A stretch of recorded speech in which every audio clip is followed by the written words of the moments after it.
ఆంధ్రప్రదేశ్ ఒడిశా సరిహద్దు గ్రామాలైన వివాదాస్పద కొఠియా గ్రామాల గిరిజనులను ఒడిశా అధికారులు పోలీసులు ఇబ్బందులు పెడుతున్న తీరుపై ఆంధ్రప్రదేశ్ ఒడిశా రాష్ట్రాల గవర్నర్లతో ముఖ్యమంత్రి చంద్రబాబు నాయుడుతోనూ మాట్లాడి గిరిజనుల సమస్య పరిష్కారానికి తగిన చర్యలు తీసుకోవాలని రాష్ట్ర ST commission chairman doctor డివిజి శంకర్రావుని Vizianagaram జిల్లా పౌరవేదిక అధ్యక్షుడు భీశెట్టి బాబ్జీ వారి బృందం సభ్యులు కోరారు.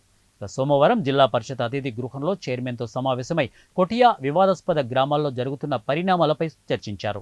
ఆంధ్రప్రదేశ్ అధికారులు గిరిజనులను వారి సమస్యలను పట్టించుకోకుండా ఉండడంతో ఒడిశా ప్రభుత్వం అభివృద్ధి పేరుతో అమాయకపు గిరిజనులను భయభ్రాంతులకు గురి చేస్తూ ఒక్కో గ్రామంలో తిష్ట వేసిందని, రెండు రాష్ట్రాల మధ్య సర్వోన్నత న్యాయస్థానం ఇచ్చిన స్టేటస్ కో ఉండగా ఇక ఒడిశా ప్రభుత్వం ఆంధ్రప్రదేశ్ గిరిజన గ్రామాల్లోకి చొచ్చుకు వస్తోందని బీసెట్టి అన్నారు. ఆంధ్రప్రదేశ్ అధికారులని, రెవెన్యూ సిబ్బందిని, అంగన్వాడీ సిబ్బందిని, చివరకు అత్యవసర సేవలందించే అంబులెన్స్లను కూడా కొఠియా వివాదాస్పద గ్రామాల్లోకి ఒడిశా పోలీసులు రాకుండా అడ్డుకుంటున్నారని కమిషన్ చైర్మన్ దృష్టికి తీసుకువచ్చారు. ఇక గడిచిన 55 సంవత్సరాలుగా రెండు రాష్ట్రాల సరిహద్దు ప్రాంతాల్లో 21 గ్రామాల్లో 6 పంచాయతీల్లో వివాదం ఉందని వారన్నారు. 1968లో వివాదం ప్రారంభమైతే 1988లో సుప్రీంకోర్టు స్టే విధించి 2006లో స్టేటస్ కో ఇచ్చిందని, ఒడిశా ప్రభుత్వం దూకుడుగా వ్యవహరిస్తూ ఆంధ్రప్రదేశ్ ప్రాంతాల్లోని గనులు, భూగర్భ జలాలను కొట్టేయడానికి తగిన ప్రణాళికలు తయారు చేసిందని ఆయన అన్నారు. గిరిజనులకు అండగా ఉండడంలో మన్యం జిల్లా కలెక్టర్, ఎస్పీ, గిరిజన సంక్షేమ శాఖ అధికారులు విఫలమయ్యారని భీశెట్టి ఆరోపించారు. పంచాయతీలు 26 గ్రామాలు.